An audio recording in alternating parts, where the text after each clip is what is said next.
Hello दोस्तों, छा हाल आहे? संगत ठीकु आहियो? ख़ुशि आहियो? अॼु हिकिड़ी हिकिड़ो क्वेश्चन आहे, सुवालु आहे, उन जे बारे में वीडियो ठाहींदासीं पिया। त धरती ते जेको सोन आहे, चांदी आहे, यूरेनियम आहे, लोह आहे, ट्रामो, एल्यूमिनियम, इहे जेके धातु आहिनि, इहे किथां आया? इहे कीअं ठहिया? धरती ते खाणियुनि जे अंदरि पाण कढंदा आहियूं, लोह कढंदा आहियूं, सोन कढंदा आहियूं, या ॿिया जेके बि धातु आहिनि, हीअ धरती में धरती जो हिसो कीअं ठहिया, किथां आया? इन जो जवाबु ॾींदासीं। तव्हांखे ख़बर हूंदी त माना हर स्टार में, हर सितारे जे अंदरि फ्यूजन रिएक्शन थींदो आहे, जंहिंमें हाइड्रोजन फ्यूज़ थी करे हीलियम में कन्वर्ट थींदी आहे। ऐं उन अमल जे दौरान तमामु घणी गर्मी ऐं रोशनी निकिरंदी आहे, जेका असांखे सिज मां मिले थी पई। सिज हिकिड़ो स्टार आहे जंहिंजे पेट में या कोर में या बिभ में सम्झो त उहो रिएक्शन 5 अरब साल खां 4.5 अरब साल खां हले थो पियो, ऐं अञा बि 4.5-5 अरब साल ताईं सिज ज़िंदा रहंदो ऐं असांखे रोशनी ऐं गर्मी मिलंदी पई। हाणे सिज हिकु नॉर्मल साइज़ जो स्टार आहे। जेके वधीक साइज़ जा स्टार हूंदा आहिनि, वॾा जिसामत में सिज खां जेके 50 गुना या 100 दफ़ा वधीक हूंदा आहिनि, उहे फ्यूजन रिएक्शन तमामु तेज़ी सां कंदा आहिनि, ऐं पोइ उनजो लाइफ साइकिल घटि हूंदो आहे। माना जेतिरो स्टार वॾो आहे, ओतिरो उनजी उमिरि घटि हूंदी आहे, सिर्फ़ु चंद लख साल में बि फ्यू मिलियन ईयर्स। ठीकु आहे न? सो उहे स्टार्स पंहिंजे कोर में वधीक साइज़ हुजण करे वधीक प्रेशर थींदो, कोर में वधीक प्रेशर हूंदो त वधीक गर्मी थींदी, टेम्परेचर हूंदो। उन टेम्परेचर में मुख़्तलिफ़ एलिमेंट्स फ्यूज़ थींदा आहिनि स्टेप बाय स्टेप। उहो तव्हां हीअं सम्झो, जीअं मिसाल हिकु हाइड्रोजन एटम आहे। हाइड्रोजन एटम जे न्यूक्लियस में हिकु प्रोटॉन हूंदो आहे ऐं हिकु न्यूट्रॉन हूंदो आहे, कॾहिं कॾहिं न बि हूंदो आहे। उहो तव्हां आइसोटोप ॿुधो हूंदो।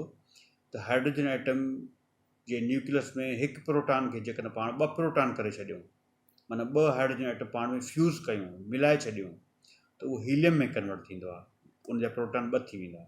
जेकॾहिं वरी 2 हीलियम एटम पाण में फ्यूज़ कयूं, 3 हीलियम एटम पाण में फ्यूज़ कयूं, त माना उन्हनि जे एटम जे न्यूक्लियस में कार्बन मतिलबु 6 प्रोटॉन ठही वेंदा, जंहिंखे पाण कार्बन चवंदा आहियूं। ठीकु आहे न? मतिलबु तव्हां आसानी सां कंहिं बि एटम खे ॿिए एटम में तब्दील करे सघो था। सिर्फ़ु तव्हांखे छा करिणो आहे, उनजे न्यूक्लियस में 2-3 प्रोटॉन ॿिया विझणा आहिनि। ठीकु आहे न? जीअं जीअं तव्हां उनजे एटम में वधीक प्रोटॉन विझंदा वेंदो, त उहो हिकु नओं आंसर या नओं एलिमेंट ठहंदो वेंदो। हाणे इहो कमु माना ऑन पेपर या थ्योरेटिकल ईअं थींदो आहे, पर इनखे करण जे लाइ तव्हांखे हिकिड़ी मशीन खपे, फैक्ट्री खपे, जंहिंखे पाण स्टार चवंदा आहियूं। स्टार जी जेका कोर आहे, सितारे जी जेका कोर आहे या बिभ आहे या पेट आहे सम्झो, उनमें इहो अमल लखनि सालनि में थींदो पियो आहे।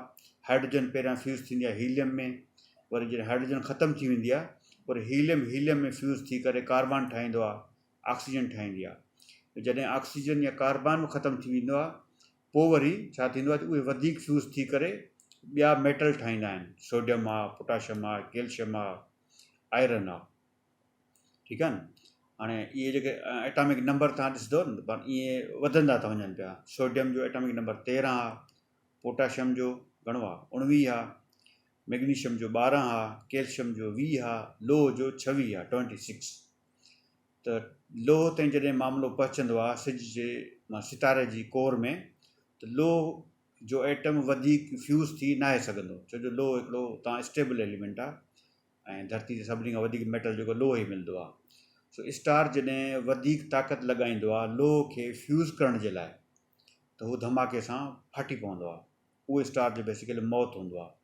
उन फाटण जे अमल खे चइबो आहे सुपरनोवा एक्सप्लोजन या हाइपरनोवा एक्सप्लोजन। पाण सुपरनोवा एक्सप्लोजन ते ई रहंदासीं, छो जो सुपरनोवा एक्सप्लोजन में उन धमाके जे अंदरि वधीक एनर्जी जनरेट थींदी आहे, वधीक टेम्परेचर थी वेंदो आहे। उन वधीक टेम्परेचर जे करे ॿिया एलिमेंट ठहण जो अमल शुरू थींदो आहे। जेके पीरियडिक टेबल तव्हां केमिस्ट्री में ॾिठो हूंदो, त उन में उहे एटम लोह खां जेके अॻिते आहिनि, जीअं गोल्ड आहे, सिल्वर आहे, यूरेनियम आहे, प्लैटिनम आहे, प्लूटोनियम आहे, ऐं ॿिया खोड़ सारा, इहे सभई सिज जहिड़े सितारे साइज़ में वधीक हूंदो ई सितारो ज़ाहिर आहे। त उहो सितारो जॾहिं फाटंदो आहे, त पंहिंजे आख़िरी अमल में, आख़िरी दौर में, आख़िरी टाइम में या आख़िरी वक़्त में इहे सभई अंसर ठाहे करे स्पेस में खिंडिरिजी वेंदो आहे। अर्बन सालनि खां इहे सभई सितारा एक्सप्लोड थियनि था पिया, माना पंहिंजे एंड लाइफ में धमाके सां फाटी करे ख़ाम माल जेको ठहंदो आहे इन्हनि एलिमेंट्स जी सूरत में उहो काइनात जे वुसतनि में फैलिजी वेंदो आहे, ऐं उहो फैलिजंदे फैलिजंदे कंहिं ॿिए सितारे जो हिसो थी वेंदो आहे। जीअं त सिज काइनात जी उमिरि घणी आहे, 13 अरब 70 करोड़ साल, ठीकु आहे न। इन दौरान पंहिंजी मिल्की वे गैलेक्सी में ई किरोड़ें अरबें सिज जेके आहिनि, सिज जहिड़ा सितारा फाटा आहिनि या उन पंहिंजो लाइफ साइकिल पूरो कयो आहे। उन लाइफ साइकिल पूरे करण खां पोइ उन्हनि सितारनि जो जेको ख़ाम माल आहे उहो फैलिजी वेंदो आहे, खिंडिरिजी वेंदो आहे। सिज बि ज़ाहिर आहे उन ख़ाम माल जी पैदावार आहे।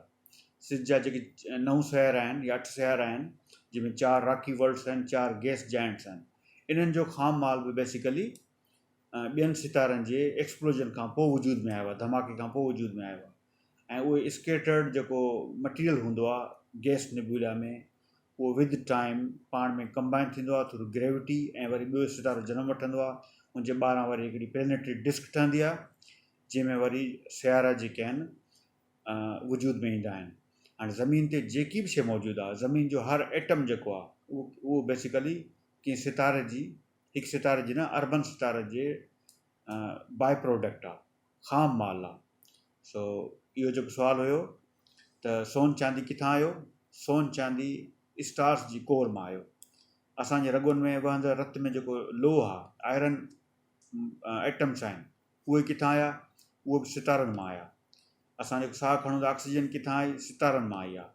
मतिलबु जेकी बि शइ तव्हां ॾिसो था, कैल्शियम तव्हांजे हॾियुनि में आहे, उहो किथां आयो, सितारनि मां।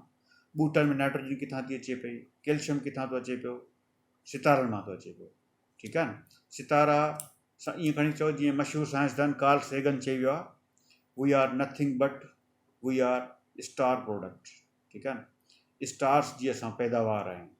अब मुंहिंजे बॉडी में या तव्हांजी बॉडी में जेके बि आइटम्स मौजूदु आहिनि उहे सितारनि जी बाय प्रोडक्ट आहे।